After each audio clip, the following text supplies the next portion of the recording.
वीरो कुड़िए करबड़ा ले करबड़ा बटाइए जो बंदा चोली पाइए सुती ना अटेरी ना कुम्च रखड़ा फेरी ना वान पैर पाई ना सुई बिच धागा पाई ना सुतरा जगाई ना रुठड़ा मनाई ले सर्व सुहागन करबड़ा ले वीरो कुड़िए करबड़ा।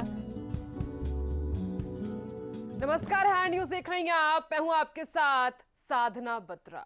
आई रात सुहागों वाली इस खास कार्यक्रम में आप सभी का स्वागत है। चांद की रोशनी यह पैगाम लेकर आई है। करवा चौथ पर सबके मन में खुशियां छाई हैं। सबसे पहले हमारी तरफ से आप सभी को करवा चौथ की ढेर सारी बधाई।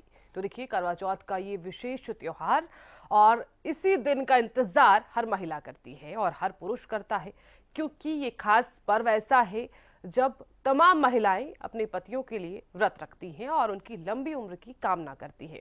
तो इस खास कार्यक्रम में आपको हम बताने वाले हैं कि इस समय क्या कुछ खास रहने वाला है, करवा चौथ पर क्या कुछ मुहूर्त रहेगा, सरगी का महत्व क्या है, क्या कुछ उपहार तमाम पति अपनी पत्नियों को दे सकते हैं। तो हमारे साथ स्टूडियो में मौजूद हैं खास मेहमान tarot card expert Ranjana Rana. बहुत स्वागत रंजना जी। नमस्कार रंजना जी, तमाम दर्शकों को बताइए कि इस करवा चौथ पर क्या कुछ खास रहेगा, तमाम महिलाओं के लिए फास्ट कितना खास।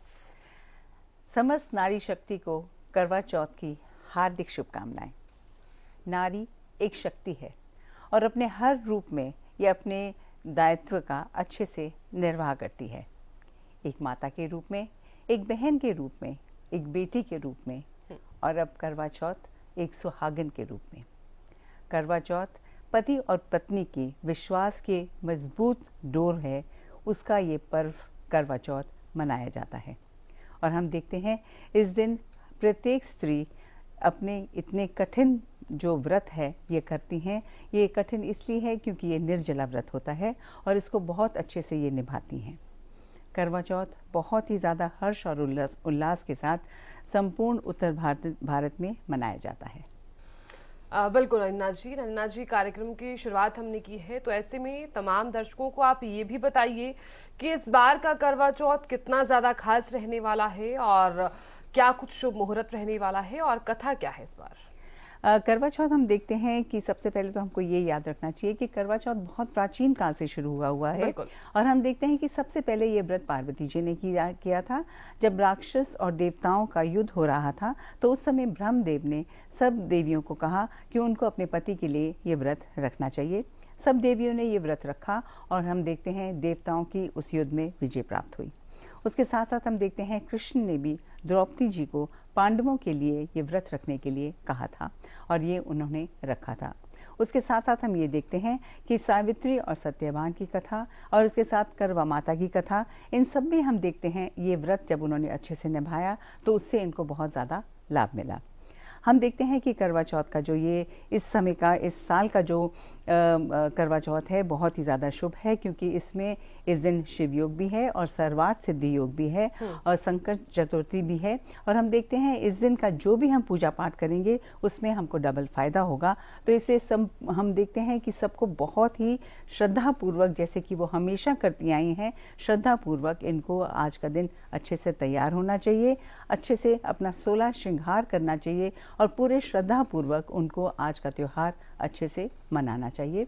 क्योंकि ये याद रखना चाहिए कि ये जो 16 श्रृंगार है इन सब के पीछे एक वैज्ञानिक कारण होता है। एंड सबसे पहले हम देखते हैं जैसे कि मांग का टीका है। मांग का टीका जो है ये हमारे माथे पे जब लगाया जाता है तो हमारे दोनों जो ब्रेन के हेमिस्फेयर हैं इसके बीच में लगाया जाता है, उससे हमारे अंदर बहुत अच्छा बैलेंस क्रिएट होता है। उसके साथ साथ हम देखते हैं जब हम बिंदी को हम लगाते हैं इधर अजना चक्र के ऊपर, वहाँ लगाने से हम देखते हैं हमारी थिंकिंग में बहुत क्लैरिटी आती है और हमारी नर्व्स जो हैं वो बहुत अच्छे से रिलैक्स भी होती हैं। इसके साथ साथ हम देखते हैं सिंदूर है। जो सिंदूर है उसमें जो पारा होता है उसमें हमारे स्कैल्प में किसी भी तरह की इन्फेक्शंस नहीं होती हैं और इसके साथ साथ हमारी नर्व्स भी रिलैक्स होती हैं। फिर हम देखते हैं जैसे हमारी लिपस्टिक होती है, पुराने ज़माने में इसको हम पान के अंदर हम खाते थे और इससे लौंग और इलायची डाल के खाते थे, और इलायची जो है हमारे डाइजेस्टिव सिस्टम के लिए और लौंग जो है हमारे जो शरीर के अंदर जो श्वास है, जो हार्मोन्स है, उसके लिए बहुत ही ज़्यादा अच्छा रहता है। और इससे हमारे जो मुख के अंदर है वो हमेशा हमेशा सुगंध बनी रहती है और हमारे होंठ भी जो हैं वो रक्त रंजित रहते थे। इसके साथ साथ हमारे गले के अंदर जो हम हार पहनते हैं, इससे हमारी ब्लड सर्कुलेशन, हमारा ब्लड प्रेशर ये कंट्रोल रहता है। इसके साथ हम देखते हैं जो बाजूबंद हम पहनते हैं, इससे भी हमको बहुत ही ज़्यादा लाभ मिलता है। इससे जो ऑक्सीजन का प्रवाह है हमारे शरीर में वो भी अच्छे से होता है। अब हम देखते हैं जैसे नाक की नथनी है या लौंग पहनते हैं, और कान में जो हम इयररिंग्स पहनते हैं, ये भी हम देखते हैं ये भी एक्यूप्रेशर पॉइंट्स हैं, और यहाँ पे ये पहनने इससे बहुत हमको लाभ मिलता है। इसके साथ साथ हम देखते हैं जो हम हाथ में कंगन पहनते हैं, चूड़ी पहनते हैं, आयुर्वेद में कहा है इससे हमारे जो बोन्स हैं वो हमारी स्ट्रांग होती हैं, और इससे हमारी ये जो आगे पीछे मूव करती हैं, इससे हमारे शरीर में हाथों में मसाज होता है और हमारी ब्लड सर्कुलेशन इम्प्रूव होती है। और ये जो हम अंगूठी पहनते हैं, इससे भी हमको बहुत ही ज़्यादा लाभ मिलता है। जो ये तगड़ी होती है, इससे अगर हम पहनते हैं, इससे हमारे कोई भी जो मासिक धर्म की प्रॉब्लम है, संतान उत्पत्ति में जो प्रॉब्लम है, फर्टिलिटी की जो प्रॉब्लम्स हैं, वो भी हमारी कंट्रोल होती हैं। और इसके साथ साथ जो हमारा बिछुए हैं, पायल है, ये भी सारे एक्यूप्रेशर पॉइंट्स हैं, जिससे हमारे लिए बहुत ही ज़्यादा हमारे लिए अच्छा साबित होता है। जो हमारा जोड़ा है जो हम पहनते हैं वो हमेशा अच्छे रंगों का होता है, जैसे कि लाल, हरा और पीला होता है, जो कि हरदम हरियाली का सूचक होता है, और इससे हमें आशीर्वाद मिलता है कि हम सदा प्रसन्न रहें और खुश रहें और सदा हम अपने सौभाग्यवती रहें। बिल्कुल अनिता जी, अब बात कर लेते हैं कि 16 श्रृंगार का महत्व क्या है, क्योंकि हमने देखा है कि तमाम महिलाएं जो काफी ज्यादा खुश होकर 16 श्रृंगार करती हैं और अपनी पति की लंबी उम्र की कामना करती हैं। ये सारी 16 श्रृंगार की जितना भी सामान हमने आपको बताए हैं, जैसे कि मेहंदी भी है, आलता भी है, और ये सारी जो चीज़ें हैं, इन सबको अगर हम पहनेंगे और खुशियों से अगर हम ये आज पहनकर हम अपने पूजा पाठ करेंगे, इससे बहुत ही ज़्यादा लाभ मिलेगा। और हम देखते हैं हमको माता पार्वती का, लक्ष्मी जी का, सरस्वती माँ का और गणेश जी का, सबका हमको आशीर्वाद मिलेगा। तो इसलिए हमको एकदम खुशियों के साथ ये पर्व मनाना चाहिए, और हमेशा हम अपने पति की अच्छे स्वास्थ्य और लंबी आयु और जन्म जन्मांतर तक उनका साथ पाने के लिए श्रद्धापूर्वक पूजा अवश्य करनी चाहिए। बिल्कुल रंजना जी, अब इस बीच बात कर लेते हैं सरगी का महत्व क्या है और सरगी का समय क्या रहने वाला है इस बार। सरगी का समय हम देखते हैं हमेशा 3 या 4 बजे के बीच के अंदर होता है, और इसमें हम जो भी अच्छी चीज़ें होती हैं हमको 7 चीज़ें खानी चाहिए, और सब खाने से पहले हमको पूजा पाठ करना चाहिए। यूजली हम यही सजेस्ट करते हैं कि हमको ज़रूर सुबह नहा लेना चाहिए, पूजा करनी चाहिए, और उसके बाद हमको 7 चीज़ें जो हैं वो ब्राह्मणी के लिए निकाल देनी चाहिए, पूजा करनी चाहिए, उसकी भी बायना निकाल लेना चाहिए, और उसके साथ साथ हमको हर चीज़ का थोड़ा थोड़ा हमको प्रसाद स्वरूप खा लेना चाहिए, ताकि जो पूरा दिन हमको नहीं खाना होगा उसमें हमको बहुत ज़्यादा फिर तकलीफ नहीं होगी। नारियल ज़रूर खा लेना चाहिए, क्योंकि ऐसे खाने से हमारे शरीर के अंदर जो पानी की हमें कई बारी तलब लगती है वो नहीं लगती, इसलिए नारियल अवश्य खाना चाहिए एंड में, ताकि इससे हमको जो पानी पीने का दिक्कत आती है वो नहीं हो।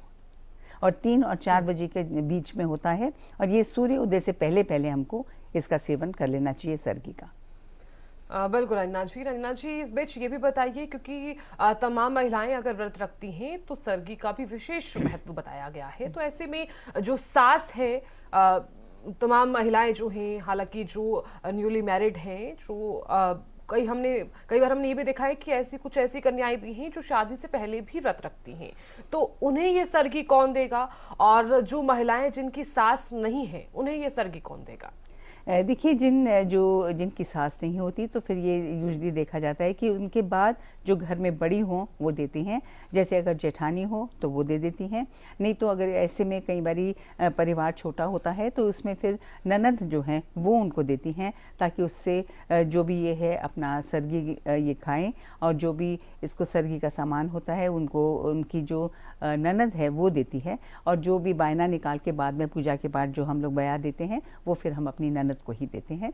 और जो लड़कियां जो कुंवारी हैं वो रखना चाहती हैं तो ऐसे में तो फिर माता पिता ही उनकी मदद करते हैं, ताकि कई बार शौक से लड़कियां रखना चाहती हैं तो ऐसे रखने में अच्छा ही होता है। अगर वो किसी से विवाह करना चाहती हैं या अच्छे पति की प्राप्ति के लिए बहुत सी कन्याएं रखती हैं, मगर इनको फिर कहा गया है कि इनको जो अपना जल ग्रहण करना चाहिए वो चांद को नहीं मगर तारे को देखकर उनको अपना व्रत का उज्जमन कर लेना चाहिए और चांद के लिए नहीं रोकना चाहिए, क्योंकि अभी वो छोटी हैं, शायद इतना ना कर पाए। बिल्कुल रंजना जी, इस बीच आप ये भी बताइए, क्योंकि देखिए आपने यहाँ पर जिक्र किया है कि सरगी का महत्व क्या है और अगर तमाम महिलाएं हो या फिर तमाम कन्याएं अगर व्रत रख रही हैं तो उसमें क्या कुछ महत्व है व्रत रखने का। तो आप ये भी बताइए कि तमाम राशियों के लिए इस बार कितना खास रहने वाला है ये व्रत। सबसे पहले हम बात कर लेते हैं मेष राशि वालों की। मेष राशि वाले इस बार जो पुरुष है वो महिला को क्या गिफ्ट दे सकते हैं? देखिए ये बहुत ही ज्यादा इंटरेस्टिंग हम देखते हैं कि ये रखना चाहिए। और हम देखते हैं मेष राशि वाले जितने भी महिलाएं हैं उनके जो पति हैं उनको अपनी पत्नी को अगर कोई ना कोई जैसे लाल रंग की जैसे कोई लाल सूट हो या लाल साड़ी देंगे तो उससे वो बहुत ही ज्यादा प्रसन्न होंगी। तो वैसे उनको देने से बहुत ही ज्यादा पत्नी भी खुश होगी और पत्नी खुश होगी तो फिर पति खुश हो गई। बिल्कुल। हाँ जी बिल्कुल रहीना जी, बात कर लेते हैं वृष राशि वालों की। वृष राशि वाले इस बार क्या कुछ खास कर सकते हैं और जो पुरुष हैं वो क्या कुछ गिफ्ट दे सकते हैं? वृष राशि वाली महिलाओं को अगर हम क्रिस्टल का कुछ जैसे ब्रेसलेट होता है या क्रिस्टल की माला है इस तरह के कोई भेंट देंगे, अगर सक्षम है तो जरूर। अगर डायमंड की कोई चीज लेके देंगे तब भी बहुत अच्छा है। और इसके साथ साथ हम देखते हैं जैसे कि मिथुन राशि वाले हैं, मिथुन राशि वाले जो हैं अपनी पत्नी को हरे रंग की चूड़ियां अगर देंगे तो बहुत ही ज्यादा वो खुश होंगी, क्योंकि हरे रंग उनको वैसे भी बहुत पसंद है, उनको बहुत ही ज्यादा प्रिय है। तो हरे रंग की कोई भी चीज अगर भेंट स्वरूप देंगे, चूड़ियां हैं, तो बहुत ही ज्यादा अच्छा रहेगा उनके लिए। बिल्कुल रहीना जी, अब बात कर लेते हैं कर्क राशि वालों की। कर्क राशि वालों के लिए त्योहार कैसा है और पुरुष जो है वो क्या गिफ्ट दे सकते हैं? कर्क राशि वालों के लिए बहुत अच्छा रहेगा। अगर पुरुष अपनी जो पत्नी है उनको मोतियों की अगर माला देंगी तो बहुत अच्छा होगा, क्योंकि मोतियां जो है वो कर्क राशि वालों के लिए बहुत ही ज्यादा उनके लिए लकी रहता है। तो इसलिए अगर मोती की माला उनको देंगे तो बहुत ही ज्यादा उनके लिए अच्छा साबित होगा। बिल्कुल रहीना जी, बात कर लेते हैं सिंह राशि वाले। इस बार क्या कुछ खास रह सकता है और क्या गिफ्ट दे सकते हैं? सिंह राशि वाली जो महिलाएं होंगी उनको थोड़ी सी जैसे कोई पर्स होता है, जो शॉपिंग बैग होता है या जो बड़ा सा पर्स होता है वो भी अगर लाल रंग में होगा या मरून कलर में होगा तो उनको बहुत ही ज्यादा अच्छा लगेगा। तो वैसा अगर पर्स देंगे तो बहुत अच्छा होगा। मगर ये याद रखें, पुरुष जन को हम बोलेंगे कि पर्स खाली ना दें, उसमें जरूर कुछ ना कुछ डाल के देंगे तो बहुत ही ज्यादा अच्छा रहेगा। बहुत खुश होंगी आपकी पत्नी। बिल्कुल रहीना जी, बात कर लेते हैं अब कन्या राशि वालों की। कन्या राशि वाले इस बार क्या कुछ खास कर सकते हैं और तमाम पुरुष क्या दे सकते हैं महिलाओं को? कन्या राशि वालों के लिए हम देखते हैं जो महिलाएं होती हैं वो बहुत ही ज्यादा परफेक्शनिस्ट होती हैं। उनको अगर ये अच्छी सी साड़ी लेकर देंगे तो बहुत ही ज्यादा ये प्रसन्न होंगी। और हो सकता है तो पेस्टल शेड्स में अगर कोई साड़ी लेकर देंगे, जैसे हल्की हरी हो या हल्की पीली हो, तो वो ऐसी साड़ी पाकर बहुत ही ज्यादा प्रसन्न होंगी। बिल्कुल रहीना जी, अब बात कर लेते हैं तुला राशि वालों की। तुला राशि वाले इस बार क्या कुछ खास कर सकते हैं महिलाओं के लिए और क्या गिफ्ट दे सकते हैं? तुला राशि वालों के लिए भी हम देखते हैं अगर ये उनको किसी भी तरह की माला देंगे, आभूषण अगर देंगे तो हम जैसे है मोतियों का ही हो या चांदी की कोई चीज देंगे तो वो बहुत ही ज्यादा प्रसन्न होंगी। तो इस तरह हम देखते हैं किसी भी तरह की चांदी की उनको कोई चीज देंगे तो जो तुला राशि वाली महिलाएं होंगी वो बहुत खुश होंगी। उनको वैसे भी सुंदर चीजें बहुत अच्छी लगती हैं, तो किसी भी तरह का सुंदर चीजों का उपहार, जैसे हम देखते हैं आजकल बाजार में बहुत सुंदर सुंदर गुलाब के फूल होते हैं जो अलग अलग तरीके से बने होते हैं, उनको अगर देने से बहुत ही ज्यादा वो खुश होंगी उसको पाकर। बिल्कुल रहीना जी, बात कर लेते हैं वृश्चिक राशि वालों की। वृश्चिक राशि वाले इस बार क्या कुछ खास कर सकते हैं, क्या गिफ्ट दे सकते हैं महिलाओं को? वृश्चिक राशि वाले अगर अपनी पत्नी को घड़ी अगर देंगे तो बहुत खुश होंगी, क्योंकि वो बहुत ही ज्यादा टाइम की कॉन्शियस होती हैं। तो इसे घड़ी उनको देंगे तो वो बहुत खुश होंगी और उनको बहुत ज्यादा उनको हम देखते हैं प्रसन्नता होगी। एक अच्छी सी सुंदर सी घड़ी अगर ये लेके देंगे, और अगर हो सके तो देखें कि स्ट्रैप भी जो हो वो लाल रंग का हो तो बहुत अच्छा होगा, या गोल्डन कलर का होगा तो वो बहुत ही ज्यादा प्रसन्न होंगी। बिल्कुल रहीना जी, अब बात कर लेते हैं धनु राशि वालों की। धनु राशि वाले इस बार क्या कुछ खास कर सकते हैं और क्या गिफ्ट दे सकते हैं? धनु राशि वाले अगर अपनी जो पत्नी है उनको अगर बिछुए और पायजेब देंगे चांदी के, तो उसको पाकर वो बहुत ही ज़्यादा खुश होंगी। तो ज़रूर आप ट्राई कीजिए कि अपनी पत्नी के लिए बिछुए या पायल अगर देंगे तो बहुत ज़्यादा वो प्रसन्न होंगी। तो ज़रूर ट्राई कीजिए कि इस तरह का कोई सामान उनको दीजिए ताकि वो उसको पाकर खुश हो जाएं। बिल्कुल रहीना जी, अब ये भी बताइए कि मकर राशि वाले इस बार क्या कुछ खास कर सकते हैं, महिलाओं को क्या गिफ्ट दे सकते हैं? मकर राशि वालों के लिए हम ये जरूर बताएंगे कि मकर राशि वाली महिलाएं भी, उनको भी बहुत ही सौंदर्य प्रसाधन की कोई चीज़ दें, जैसे कोई अच्छा सा ब्यूटी की कोई भी चीज़ें कनेक्टेड हो, मेकअप किट होता है वो अगर देंगे तो बहुत ही ज़्यादा प्रसन्न होंगी। और उसमें अच्छे जो ब्रांड्स होते हैं उसका मेकअप किट लेके देंगे तो बहुत प्रसन्न होंगी। ज़रूर उसको दें तो इनके लिए अच्छा रहेगा। बिल्कुल रहीना जी, अब बात कर लेते हैं कुंभ राशि वालों की। कुंभ राशि वाले क्या कुछ खास कर सकते हैं इस करवा चौथ पर और क्या गिफ्ट दे सकते हैं? कुंभ राशि वाले अगर अपनी पत्नी को गोटे किनारी से जड़त जैसे चुनरिया कोई होगी उसको अगर उनको देंगे, खुशियों से देंगे, और हम देखते हैं अगर वो हल्के नीले रंग की होगी तो उसको पाकर वो बहुत ही ज्यादा खुश होंगी। जरूर इस तरह की चुनरी, सुंदर सी चुनरी आप अपनी पत्नी को अवश्य दें, उससे बहुत ज्यादा वो प्रसन्न होंगी और आपके जीवन के लिए भी बहुत ही ज्यादा शुभ रहेगा। बिल्कुल रहीना जी, अब बात कर लेते हैं आखिरी राशि यानी कि मीन राशि वालों के लिए इस बार क्या कुछ खास रह सकता है? ये करवा चौथ कितना खास रहने वाला है, कितनी खुशियां लेकर आएगा और क्या गिफ्ट दे सकते हैं वो? मीन राशि वालों के लिए हम देखते हैं वो भी जो है उनको कपड़ों का बहुत शौक होता है। तो उनको अगर ऑरेंज कलर की साड़ी देंगे या पीले रंग की साड़ी देंगे जो जिसपे भी बहुत सुंदर अगर काम होगा, जैसे कोई आरी वर्क है, या गोल्डन कलर की होगी, ऑरेंज एंड गोल्ड कलर की साड़ी लेके देंगे तो बहुत ही ज्यादा खुश होंगी और बहुत ही ज्यादा उनको इस बात से प्रसन्नता होगी कि कितने प्रेम से उन्होंने उसके लिए लेकर आए हैं। बिल्कुल रहीना जी, अब बात कर लेते हैं कि इस बार करवा चौथ पर क्या कुछ खास रहने वाला है। और हालांकि एक लाइन जरूर मैं यहाँ पर कहना चाहूंगी कि रुसड़ा मनावे ना, सुतड़ा जगावे ना, तो इस जो लाइन का मतलब क्या है? देखिए, पहले ज़माने में सारा टाइम लेडीज़ बहुत ही ज़्यादा काम करती थी, तो एक दिन ये ऐसा होता था जिस दिन उनको पूरी खुली छुट्टी होती थी कि वो कुछ भी ना करें, बस आराम से अपना सजे धजे, अपना खाएं पिएं तो नहीं, अच्छे से सजे धजे और अपनी सहेलियों के साथ खुशियों से वो अपना दिन व्यतीत करें। तो बेसिकली ये होता है कि किसी भी तरह का उनको काम नहीं करना चाहिए, ना उनको खेत में रोटी लेके जानी है, ना उनको कुछ खाना बनाना है, और ना उनको किसी को जगाना है, ना कोई रूठा हुआ है उसको मनाना है।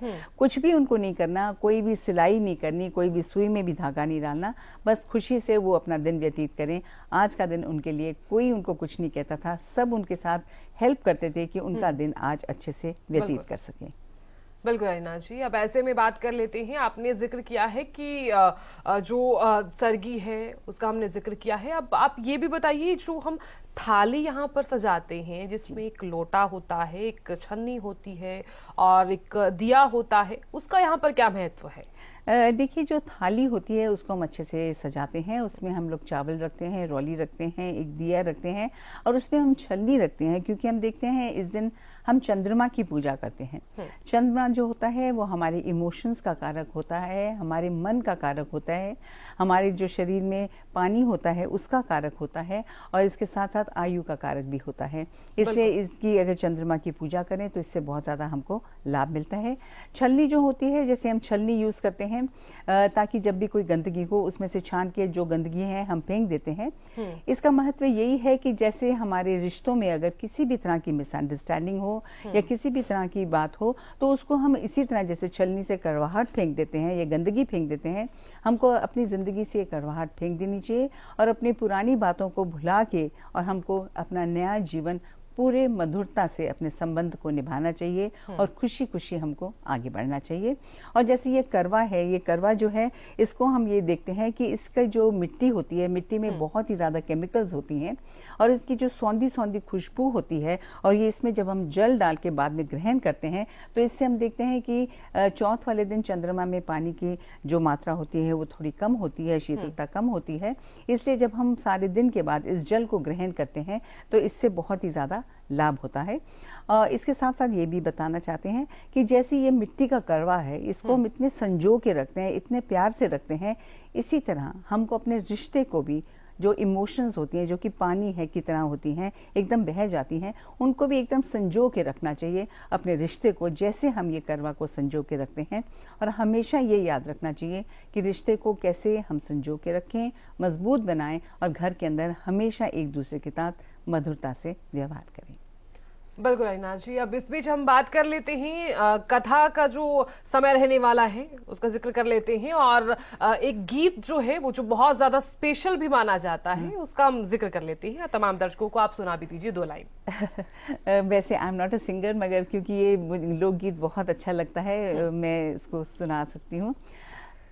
आप ताली में एक साथ बताएंगे? हाँ बिल्कुल। ले वीरो कुड़िए करबड़ा, ले करबड़ा बताइए, जो बंदा चोली पाइए, सुती ना अटेरी ना, कुम्च रखड़ा फेरी ना, वान पैर पाई ना, सुई बिच धागा पाई ना, सुतड़ा जगाई ना, रुठड़ा मनाई, ले सर्व सुहागन करवड़ा, ले वीरो कुड़िए करवड़ा, चंचड़े ते पानी पीना, ले वीरो कुड़िए करवड़ा, ले सर्व सुहागन करवड़ा। बिल्कुल बिल्कुल। तमाम दर्शक इस कार्यक्रम को देख भी रहे होंगे, और देखिए इस लाइन का बहुत ज्यादा महत्व बताया गया है। और कथा का जो समय है वो इस बार क्या रहने वाला है?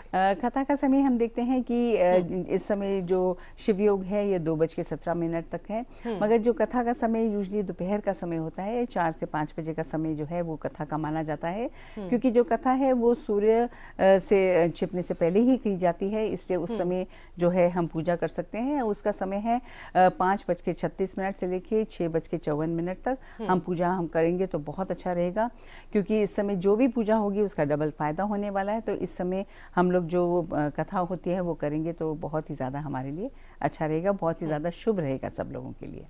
बिल्कुल आईना जी, अब इस बीच हम ये भी बात कर लेते हैं कि पहली जो महिलाएं व्रत रखती थी और अब जिस तरह से ट्रेडिशन के तौर पर हम व्रत रख रहे हैं, तो उसमें पहले में और अब के समय में क्या अंतर है? जो मेन अंतर मैं ये देखती हूँ कि आजकल जो मेन एसेंस है करवा चौथ का, वो कहीं बारी महिलाएं जो हैं उसको थोड़ा सा भूलती चली जा रही हैं। ये बहुत ज़्यादा डिफरेंट ऐसे होता जा रहा है कि हम लोगों का जो एक दूसरे के साथ लेन देन होता है उसमें थोड़ा सा मटेरियलिज्म थोड़ी सी ज़्यादा आ गई है। बिल्कुल। हमको हमेशा ये याद रखना चाहिए हमारे को कि जो करवा चौथ का मेन एसेंस वो ये है कि जो भी हमने वादे एक दूसरे के साथ शादी के समय किए थे, उन वादों को एक बारी फिर से याद रखें। और आज के दिन जिस तरह से हम लोग स्नेहपूर्ण धैर्य से और प्यार से हम एक दूसरे के साथ व्यवहार करते हैं, अपने जो सास ससुर हैं उनकी इज्जत और मान करते हैं, यही व्यवहार हमको सारे साल हर एक दिन अपने साथ और एक दूसरे के साथ और अपने घर में जितने परिवार वाले हैं उनके साथ अगर करेंगे तो बहुत ही ज़्यादा अच्छा रहेगा। एक तो संबंध मधुर होंगे और घर में भी हमेशा खुशनुमा एटमॉस्फेयर बना रहेगा। कई लोग इस बात में बहुत ही ज़्यादा स्ट्रेस देते हैं कि मुझे डायमंड का सेट चाहिए या मुझे सोने की चूड़ियाँ चाहिए, ये महंगी चीज़ चाहिए। तो इसमें मैं यही सजेशन करना चाहती हूँ कि जो पति पत्नी का प्रेम है वो इन सब चीज़ों से ज़्यादा उठ के होता है। ये एक संबंध होता है जो जन्म जन्मांतर का होता है, और उसमें ये मटेरियलिज्म नहीं आनी चाहिए। ये ज़रूरी नहीं है कि इसी से प्यार बढ़ता है। प्यार जो है एक दूसरे के से मान और इज्जत से बनता है, एक अंडरस्टैंडिंग से बनता है, एक दूसरे को एक्सेप्टेंस से बनता है। जो ईगो हम लोगों एक दूसरे में आजकल कई बार आ जाता है, क्योंकि आजकल थोड़ा सब लोग काम भी करने लग गए हैं, थोड़ा इनको फाइनेंशियल इंडिपेंडेंस भी हो रही है। हमको बिल्कुल मटेरियलिज्म को एक साइड में रख के अपने जो संबंध है इसका हमको हमेशा याद रखना चाहिए कि जो संबंध है, जो प्रेम है, जो धैर्य है, ये जो है हमारी नींव है पति पत्नी की। और जो पति पत्नी का रिश्ता है वो घर की नींव होती है, और उसको हमेशा मधुरपूर्ण बनाएंगे तो आगे चलकर हमारे माता पिता भी खुश रहेंगे। और हमारे को ये जो मेन एसेट है ये हमको अपने बच्चों को देना चाहिए, ये संस्कार अपने बच्चों को सिखाने चाहिए, ताकि वो भी आगे बढ़कर अपने रिश्तों को अच्छे से निभाना सीखें और बड़ों की इज्जत मान करें और अब एक दूसरे के साथ प्यार से रहें। बिल्कुल रैना जी, क्योंकि देखिए अखंड सौभाग्यवती का जो वरदान है वो तमाम महिलाएं पाती हैं, और लंबी उम्र की जो कामना है वो हर महिला करती है, चाहे उसका पति बाहर रह रहा हो या फिर कहीं भी रह रहा हो, कि लंबी उम्र की कामना तो बिल्कुल, हर बिल्कुल, कोई करता है और जो सास है वो भी जरूर करती है। तो इस बार आप विशेष उपाय बताइए, अगर किसी का पति नाराज भी है उससे तो वो कैसे मना सकती है, कोई उपाय? देखिए, किसी भी पति को मनाने के लिए एक प्रेम ही है जो उनको मना सकता है, और यही हम आपको बताएंगे कि अपने पति से कोई भी बात हो गई हो उसको कभी भी छुपाए ना, और कभी भी ऐसे मत, रिश्ते में कोई भी ईगो कभी मत आने दीजिए, क्योंकि ये रिश्ता है जो बहुत ही सुदृढ़ बनाने की हमेशा कोशिश करनी चाहिए। और इसके साथ साथ हम आपको ये भी बताएंगे, अपने रिश्ते को सदैव मजबूत रखने के लिए बहुत ज़रूरी है कि हर बृहस्पतिवार वाले दिन 2 बेसन के लड्डू आप मंदिर में अवश्य चढ़ाएं, और इसके साथ साथ हर शुक्रवार वाले दिन खीर का ज़रूर मंदिर में भोग लगाएं, उससे बहुत ज़्यादा लाभ मिलेगा। और साथ में एक तुलसी जी जो घर में पौधा रखा है उसको रोज़ केसर से उसको जल चढ़ाना चाहिए। और जैसे अभी कार्तिक का महीना शुरू हुआ है तो पूरा महीना हमको तुलसी जी के सामने पूजा करनी चाहिए, सुबह के समय और शाम को वहाँ दिया जलाना चाहिए। और एक मंत्र है जो सदैव अगर आप करती रहेंगी तो आपका रिश्ता हमेशा मजबूत रहेगा। वो मंत्र है ओम सर्वमंगल मांगले शिवे सर्वार्थ साधिके शरण्य त्र्यंबके गौरी नारायणी नमस्ते। ये मंत्र बहुत ही ज़्यादा पावरफुल है। इसको अगर हो सके तो आप 11 बार और धीरे धीरे 108 बार आप करना शुरू कर दीजिए। हमेशा हर हफ्ते 11-11 बार आगे बढ़ाकर करेंगे तो हम देखते हैं आपका रिश्ता हमेशा मजबूत बना रहेगा और आप हमेशा खुशी रहेंगी। बिल्कुल रंजना जी, खुद सारा दिन भूखी रहकर अपने पति के लिए अच्छे स्वास्थ्य और लंबी उम्र की कामना करने वाली हर भारतीय नारी को दिल से नमन। और इस करवा चौथ पर आप भी अपनी पति की लंबी उम्र की कामना कीजिए। इसी के साथ इस खास कार्यक्रम में इतना ही। देखते रहिए हरियाणा न्यूज। नमस्कार। ले वीरो कुड़िए कर बड़ा बताइए, जो बंदा चोली पाए सुती ना अटेरी ना, कुम्च रखड़ा फेरी ना, वान पैर पाई ना, सुई बिच धागा पाई ना, सुतरा जगाई ना, रुठड़ा मनाई, ले सर्व सुहागन करवड़ा, ले वीरो कुड़िए करवड़ा।